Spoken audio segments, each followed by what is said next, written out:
Good afternoon, ladies and gentlemen. Welcome to today's post-cabinet press conference. I have three announcements to make, after which I will entertain your questions. The first announcement is Cabinet today agreed to new policy initiative for the construction of homes and housing developments by the Housing Development Corporation. Under the new policy, the AGC is to invite expressions of interest to the private sector, land developers, and contractors for their involvement in government's housing program. The objective is to harness the large sums of money available in the private sector by encouraging private individuals with access to funds to invest in the housing program. After that, the HGC will assess areas and the sites offered for development and will ensure that proper title arrangements for the properties are in place. The HGC will also use its database to identify the applicants for mortgages and to have them selected for processing by the TTMF and the HMB for pre-qualification for mortgage loans. The developers will be expected to provide model homes for inspection.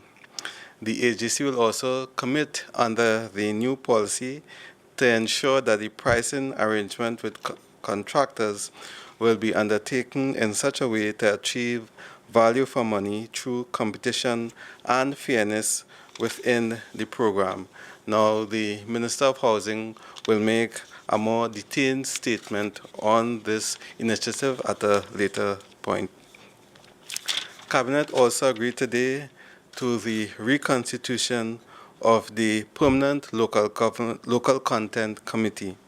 As you know, the committee has as its main mandate to review the policy document on local content and local participation with specific recommendations on the desired level of local content to be contained in energy sector projects. Among the terms of reference is the devising of strategies to increase local content and local participation in all energy sector projects, liaising with all stakeholders to promote local content, and the preparation of a list of activities involved in projects that also have specified levels of local content over the short, medium, and long term. The committee is chaired by Mr. Anthony Paul, the principal consultant of the Association of Caribbean Energy Specialists Limited.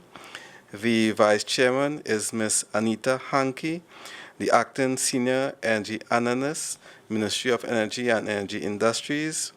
And the committee includes Mr. Richard Juberty, the Risk and Competitive Intelligence Advisor, the Ministry of Energy and Energy Industries, Mr. Ernest Esdell, the Manager in the Engineering Services, the National Gas Company of Trinidad and Tobago Limited, Mr. Richard Beard, the Treasurer, Cooperative Credit Union League of Trinidad and Tobago, Dr. Thackeray Driver, the Chief Executive Officer of the Energy Chamber of Trinidad and Tobago, Mr. Richard Beckles, an attorney at law and principal consultant, legal consultancy, Trinidad and Tobago Chamber of Industry and Commerce, Mr. Derek Smith, the first Vice President, the Trinidad and Tobago Local Content Chamber, Mr. David Board, geophysicist and Managing Director, Petrocom Technologies Limited, Dr. James Armstrong,